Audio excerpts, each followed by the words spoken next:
एक ऐसा आसन जिसकी साधना करने से 72,000 नाड़ियों को शुद्ध करा जा सकता है। ब्रह्मचर्य की साधना को और भी मजबूत किया जा सकता है, या योग या आध्यात्मिक मार्ग पर शीघ्र ही उन्नति प्राप्त की जा सकती है। आज की कक्षा में हम बात करने वाले ऐसे ही एक विशेष आसन के बारे में जिसकी साधना करने से आप भी शारीरिक, मानसिक, आध्यात्मिक इन सभी क्षेत्रों में शीघ्र ही उन्नति प्राप्त कर सकते हैं, अगर आप भी इस आसन का सही तरीके से, सही ढंग से अभ्यास और साधना करें तो। प्रणाम, मैं शिवम आप सभी का एक बार फिर स्वागत करता हूं आज की इस नई योग कक्षा में। दोस्तों, आज की इस कक्षा में हम बात करने वाले हैं सिद्धासन के बारे में। सिद्धासन अपने आप में ही योग के सभी ग्रंथों में, सभी आसनों में एक विशेष आसन है। ये एक साधारण आसन नहीं, इसकी योगी जन साधना किया करते थे, उनका ये आसन प्रिय था। सिद्धासन के बारे में योग शास्त्रों में अनेक चर्चाएं करी गई हैं, अनेक इसकी गुणगान कहे गए हैं, ताकि इस अभ्यास को एक साधक कर पाए। इस आसन को एक साधारण आसन नहीं समझना चाहिए, क्योंकि इस आसन से सिर्फ शारीरिक लाभ नहीं मिलते, आध्यात्मिक और मानसिक लाभ भी मिलते हैं। चलिए, आज की कक्षा में हम इस आसन को विशेष रूप से जानेंगे कि कैसे इस आसन को हम लोग भी अभ्यास कर सकते हैं, या आप लोग भी अभ्यास कर सकते हैं सही तरीके से। सिद्धं पद्मं तथा सिंहं भद्रं चेति चतुष्टयं श्रेष्ठं तत्रापि चासुखे तिष्ठेत् सिद्धासने सदा। हमारे हड्डियों के ग्रंथों में 84 लाख आसनों को उल्लेख है। उनमें से भी 4 प्रमुख आसन होते हैं: सिद्धासन, पद्मासन, सिंहासन और भद्रासन। और इन चारों आसनों में भी सिद्धासन सबसे प्रमुख आसन है, क्योंकि इसमें इतनी शक्ति है, इतना ये शक्तिशाली आसन है, ये सबसे श्रेष्ठ आसन है, इसकी इतनी बड़ी महिमा है। सिद्धासन नाम में ही इसका अर्थ छुपा हुआ है। एक ऐसा आसन जो कि सबसे शक्तिशाली है, जो कि अपने आप में परिपूर्ण एक आसन है। एक ऐसा आसन जो कि सिद्धों को प्रिय हो, या जिसकी साधना से अनेक सिद्धियों को प्राप्त किया जाए। देखिए, हमें से कई ऐसे साधक होते हैं जो कि प्राणायाम की साधना करना चाहते हैं, ध्यान की साधना करना चाहते हैं, परंतु शरीर की कैसी स्थिति रहे, कैसी रीढ़ की हड्डी रहे, कौन सी स्थिति सबसे अच्छी है ध्यान के लिए, उसमें बड़े अस्पष्ट रहते हैं, कंफ्यूज रहते हैं। तो उनको मैं बता दूं कि सिद्धासन सबसे श्रेष्ठ आसन है, अगर आपको प्राणायाम या ध्यान की अवस्था में गहराई में जाना है। शुरुआत में तो आप कोई भी आसन में कर सकते हैं, परंतु गहराई में जाने के लिए जैसा जैसा आपकी साधना गहरी हो, आपको सिद्धासन या पद्मासन में से कोई एक ऐसा आसन चुन लेना चाहिए, क्योंकि इन आसनों में बहुत सारी चीजें ऐसी होती हैं कि जो कि ध्यान की अवस्था में बदलाव होने में इसको कंट्रोल करते हैं। ये एक ऐसा आसन है जिसमें रीढ़ की हड्डी, हमारी स्पाइन बिल्कुल स्ट्रेट रहती है, बिल्कुल सीधी रहती है, मेरुदंड बिल्कुल सीधी रहती है, सारी नस और नाड़ियां खुली रहती है, तो प्राण की गति को ऊर्ध्वगामी होने में आसानी होती है। देखो, योग का सिर्फ एक ही लाभ है, वो है आध्यात्मिक मार्ग की प्राप्ति करना, उन्नति करना। वो तब होती है जब प्राण ऊर्ध्वगामी होता है, ऊपर के लिए बहता है। जो भी व्यक्ति सांसारिक चीजों में लिप्त होता है, उसका प्राण अधोगामी होता है। अपने विचारों में अस्पष्ट रहना, अपने चीजों को लेकर इतना क्लियर न रहना, पावरफुल न रहना, कॉन्फिडेंट की कमी रहना, हमेशा वीकनेस रहना, शरीर में शक्ति की कमी रहना, ये सभी एक लक्षण होते हैं प्राण का अधोगामी होना। हमेशा विचारों का सात्विक न होना, हमेशा तामसिक और राजसिक विचार होना, ये अधोगामी प्राण के लक्षण होते हैं। सिद्धासन उस प्राण को ऊर्ध्वगामी बनाता है, ताकि आपके जीवन में सात्विक विचार है, आप अपने जीवन में जो भी आपने लक्ष्य चुना है उसकी तरफ मजबूती से आगे बढ़े, कॉन्फिडेंस होना, क्लैरिटी होना, जो भी लक्ष्य चुना है उसकी तरफ मजबूत तरीके से आगे बढ़े। तो सिद्धासन के अभ्यास से अगर आपको भी ऐसा लगता है कि आप भी के अंदर भी ये सभी कारण होते हैं, आप भी सिद्धासन की साधना करें। बहुत सारे अभ्यासी ऐसे होते हैं जो कि ब्रह्मचर्य की साधना करना चाहते हैं, करते भी हैं, परंतु किसी कारणवश, चाहे वो शारीरिक हो, मानसिक हो, वाचिक हो, कहीं ना कहीं अवरोध आ जाता है ब्रह्मचर्य की साधना, या रात्रि में उस वीर्य का स्खलन हो जाना। तो इसमें ब्रह्मचर्य की साधना को और मजबूत करने के लिए आपको सिद्धासन का अभ्यास करना चाहिए। अगर आप दिन में कम से कम 15-20 मिनट भी इस आसन में बैठे तो आप अपने वीर्य की रक्षा कर सकते हैं। ब्रह्मचर्य के साधन में और मजबूती से आगे बढ़ सकते हैं, क्योंकि ब्रह्मचर्य की साधना के बिना आध्यात्मिक मार्ग में उन्नति करने के साधक के लिए थोड़ा मुश्किल पड़ता है। तो इसीलिए योगी जनों ने कहा है कि सिद्धासन हर एक साधक के लिए, हर एक व्यक्ति के लिए बहुत ही नितांत आवश्यक है। तो चलिए अब जानते हैं कि इस आसन को कैसे किया जाए। देखिए, इस आसन को जब पुरुष करता है तो इसको सिद्धासन बोलते हैं। इसी आसन को जब महिला करती है तो उसको सिद्ध योनि आसन कहते हैं। दोनों ही सेम है, करने का तरीका भी सेम है, परंतु नाम बदल जाता है, परंतु इतना ही फर्क है। अब देखिए इसका अभ्यास करना कैसे है। देखिए, अभी मैं जिस आसन में बैठा हूं इसको बोलते हैं अर्ध सिद्धासन, यानी कि हाफ सिद्धासन, पूर्ण नहीं है, अर्ध सिद्धासन है। इस आसन को करने के लिए सबसे पहले आप दंडासन में आ जाएं। ये दंडासन है। इस तरीके से आप इस आसन में आ जाएं। बहुत सारे लोग पद्मासन का अभ्यास नहीं कर पाते हैं, क्योंकि पद्मासन के लिए आपको इसमें हिप की फ्लेक्सिबिलिटी चाहिए, नी की फ्लेक्सिबिलिटी चाहिए, एंकल की फ्लेक्सिबिलिटी चाहिए। तो बहुत सारे अभ्यासी इसको नहीं कर पाते। परंतु सिद्धासन पद्मासन के कंपैरिजन में थोड़ा सा आसान होता है करने के लिए। हाँ, पर इसमें ध्यान रखें कि आपकी जो एंकल मोबिलिटी है ये थोड़ा अच्छी होनी चाहिए। अगर आपको लगता है कि ये थोड़ा मजबूत, मतलब ये थोड़ा फ्लेक्सिबल नहीं है, तो आपको इसका अभ्यास करना चाहिए। आपको ये जो है ना, इसका अभ्यास कर लेना चाहिए, क्योंकि सिद्धासन में ये ही थोड़ा आपको रोकता है। कोई अभ्यासी अगर सिद्धासन नहीं कर पा रहा है तो यानी कि इसी एरिया में थोड़ा सा फ्लेक्सिबिलिटी कमी है। बाकी ये चीज़ें तो जरूरी होती है, परंतु ये इसमें विशेष है इस एरिया में। तो इससे पहले आप थोड़ा सा जॉइंट मूवमेंट या पवन मुक्तासन सीरीज जो पहली है उसका अभ्यास कर सकते हैं। अब देखिए, दंडासन में आने के बाद आप कोई सा भी पैर मोड़ सकते हैं, चाहे वो बायां हो चाहे दायां हो। कहीं सारे अभ्यासी बाएं पैर से कर सकते हैं, दाएं पैर से भी कर सकते हैं, जिसमें आपको सुगमता हो, वो आपकी इच्छा है। तो मैं बाएं पैर से करूंगा, आप कोई से भी पैर से कर सकते हैं, ठीक है।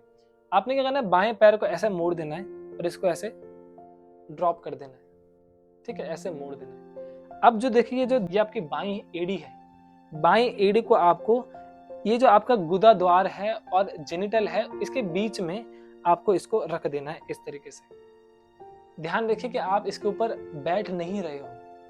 आपके दोनों जो कूले हैं, बटक्स हैं, वो आपके मैट में ही है। बस आपका जो एड़ी है वो आपके पेरिनियम रीजन को प्रेस कर रही है। मतलब पेरिनियम रीजन आपका गुदा द्वार और आपका जेनिटल, आपका जो लिंग है, इसके जो दोनों बीच में जो एरिया होता है उसको बोलते हैं पेरिनियम रीजन। और यही मूलाधार एरिया का, यही मूलाधार चक्र का एक स्थान होता है, जिसके मजबूती से, जिसके प्रेस करने से आप उस मूलाधार चक्र पर प्राण के स्पंदन को और बढ़ा सकते हैं। और यही खासियत होती है सिद्धासन की। अगर ये प्रेशर नहीं है तो सिद्धासन नहीं है। सिद्धासन का प्रमुख लक्षण ये प्रेशर ही है। इस प्रेशर के ही कारण से ही आपका प्राण ऊर्ध्वगामी होता है। दूसरी बात, जब आपने ये बाएं पैर को मोड़ा तो आपको इस बात ध्यान रखना है कि वो जो एड़ी है उससे आपको एक प्रेशर, हल्का सा प्रेशर आपको आपके पेरिनियम रीजन पे हो रहा होगा। तो इसके बाद आपको क्या करना है कि आपको दायां पैर भी इस तरह से मोड़ लेना है।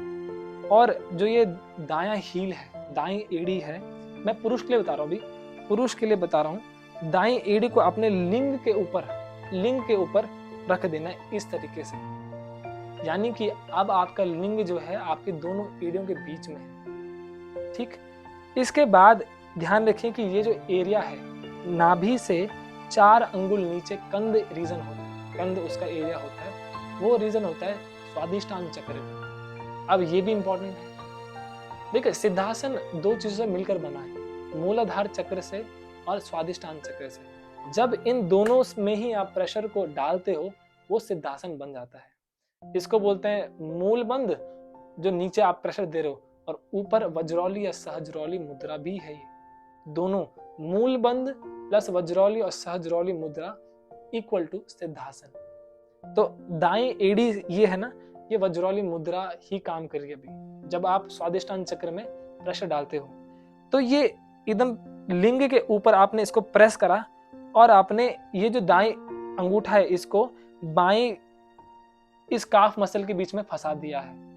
ठीक, अब इसके बाद देखिए जो ये मेरी दायां एड़ी है ना, दायां पैर है, इसको मैं नीचे से खोलकर ऐसे खोलकर अब अपने बाएं अंगूठे को भी अंदर फंसा दूंगा। आप इसको इस तरीके से कर सकते हैं कि दायां हाथ दोनों बाएं उसमें डालकर इसको खोल देंगे ताकि आपका जो बायां अंगूठा है वो आपके दाएं काफ मसल के और दाएं जंघा के बीच में आ जाए, और दाएं पैर की जो एड़ी है, दायां पैर का अंगूठा है, वो बाएं काफ मसल या बाएं थाई के बीच में आ जाए। यानी कि दोनों अंगूठे आपको दिखने नहीं चाहिए, दोनों ही हील एक दूसरे के ऊपर होनी चाहिए। बाईं हील जो है आपके मूलाधार चक्र पर आपको प्रेशर दे रही होगी, और राइट हील जो है वो आपके प्यूबिस यानी कि आपके लिंग के ऊपर वाले एरिया में आपको प्रेशर दे रही होगी। ध्यान रखिए, सिद्धासन में ये प्रेशर बहुत जरूरी है। बिना इन प्रेशर के सिद्धासन की साधना नहीं करी जा सकती। फीमेल्स में भी सिर्फ सेम यही है, आपको वेजाइना के ऊपर उस प्रेशर को मेंटेन करना है। फिर आप देखो कि अपने हिसाब से अगर प्रेशर नहीं हो रहा है तो अपने हिसाब से उसको एडजस्ट करके आप उस एरिया में बैठ जाएं। जब आपको लगे कि अब आपको प्रेशर फील हो रहा है तो उस आसन बैठ जाएं, वही सिद्धासन है। ये जो है इसको बोलते हैं पूर्ण सिद्धासन। दोनों घुटने जमीन में है, बाएं एड़ी से पेरिनियम रीजन पे प्रेशर आ रहा है, दाएं एरिया से वो उस एरिया को टच कर रही है, कमर एकदम बिल्कुल सीधी है। देखिए इसके लिए एड़ी का होना, फ्लेक्सिबिलिटी बहुत जरूरी है। कहीं साधक ये नहीं कर पाते हैं तो उन लोगों के लिए आप लोग सिंपल दाएं पैर को नीचे भी रख सकते हैं, ऐसे भी। इसको बोलते हैं अर्ध सिद्धासन। जो व्यक्ति अपने पैरों को अंदर नहीं फंसा सकते उन लोगों के लिए अर्ध सिद्धासन ही काम करता है। प्रारंभिक अवस्था में जब आपको लगता है कि अच्छा हम नहीं बैठ पा रहे इस पूर्ण अवस्था में, तो आप इस पैर को नीचे रखकर भी अभ्यास कर सकते हैं। इसको बोलते हैं अर्ध सिद्धासन। सेम बेनिफिट है, तो ध्यान रखिए कि बस आपको हील का ध्यान रखने की वो प्रेशर आपको मेंटेन कर पाओ वहां पे। इस आसन में कम से कम 15 से 20 मिनट आप बैठे रहें। एक बात आप ध्यान रखें कि जब सिद्धासन की साधना हो, सिर्फ इसी आसन के साधना हो, वो एक अलग साधना है जिसमें कि भ्रू मध्य में ध्यान करके आप श्वासों पे ध्यान करते हैं। अगर आपको सिंपल बैठना है तो जब भी आपको समय लगता है तो आप 15 से 20 मिनट इस आसन में बैठने का अभ्यास करें। तो इसको बोलते हैं सिद्धासन। इस बात ध्यान है कि अगर आपको लगता है कि प्रेशर नहीं बन रहा है तो आप अपने नीचे किसी ब्लैंकेट को भी रख सकते हैं। ब्लैंकेट को ऐसे फोल्ड करके इसके ऊपर बैठकर इस तरीके से फिर से आपने बाएं हील को मैट पे रखा, बाएं हील के ऊपर आप ऐसे बैठे। इसको थोड़ा मतलब एडजस्ट करना पड़ेगा आपको ताकि आप उसमें बैठ पाओ, और फिर दाएं पैर को सिर्फ सामने रखकर इसमें बैठ गए। तो ब्लैंकेट में बैठने से आपको थोड़ा और प्रेशर आसानी से आपको मिल जाएगा। वरना कभी कभी क्या होता है कि ब्लैंकेट नहीं होता है तो प्रारंभिक अवस्था में कभी कभी ऐसे झुक जाता है व्यक्ति, तो प्रेशर आपको फील नहीं होगा। ऐसा बैठने के लिए थोड़ा सा अभ्यास की जरूरत है, तो इसीलिए आप ब्लैंकेट पर बैठ के भी अभ्यास इसका कर सकते हो इस तरीके से। तो ये है सिद्धासन की साधना। तो अभी आपने देखा कि सिद्धासन का अभ्यास कैसे किया जाए। ठीक है, आप एक प्रश्न आ सकता है मन में कि एक सिद्धासन इसमें क्या हो रहा है। देखो इसमें ये हो रहा है कि 2 चक्र आप उसमें प्रेशर कर रहे हो, 2 चक्रों में आप प्रेशर डाल रहे हो। पहला चक्र मूलाधार, दूसरा स्वादिष्टान चक्र। ये दोनों ही चक्र अक्सर ब्लॉक्ड होते हैं। देखिए जो भी व्यक्ति होता है, चाहे मैंने बताया था स्टार्टिंग में भी, चाहे उसका विचार स्पष्ट ना है, कॉन्फिडेंस नहीं है, वीकनेस रहती है, डिप्रेशन में रहता है व्यक्ति, उन सभी के लिए यही कारण होते हैं मूलाधार या स्वादिष्टान चक्र में ब्लॉकेज होना। सिद्धासन यही करता है। सिद्धासन क्या करता है, इन दोनों ही चक्रों में प्रेशर डालकर प्राण को जनरेट करता है, प्रेशराइज करता है, ताकि जो प्राण है वो नीचे ना होकर ऊपर के लिए बहे। नॉर्मली क्या होता है कि प्राण अक्सर नीचे के लिए बहता है। जो भी व्यक्ति सांसारिक वस्तुओं में लिप्त होता है तो उसका प्राण हमेशा अधोगामी होता है और बाहर निकलता रहता है। परंतु जब व्यक्ति सिद्धासन में बैठकर अभ्यास करेगा तो उसका प्राण बाहर ना जाके वापस ऊपर के लिए बहेगा।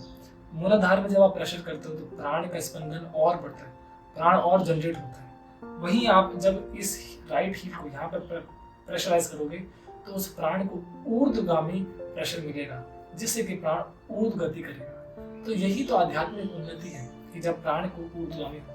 पद्मासन में ये प्रश्न नहीं होता है, पद्मासन में सिर्फ लॉक होता है, इसलिए सिद्धासन को पद्मासन से ऊपर रखा गया, क्योंकि इसमें आपको मूलाधार में प्रेशर मिलता है, पद्मासन में प्रेशर नहीं मिलता है। तो यही था सिद्धासन की सारी ही विशेषताएं। अगर आपको इस कक्षा में कुछ सीखने को मिला हो तो आप जरूर इस चैनल को सब्सक्राइब करें, इसको लाइक करें, कमेंट करें। अगर कुछ चीज़ रह गई हो तो आप जरूर इसमें कमेंट करें।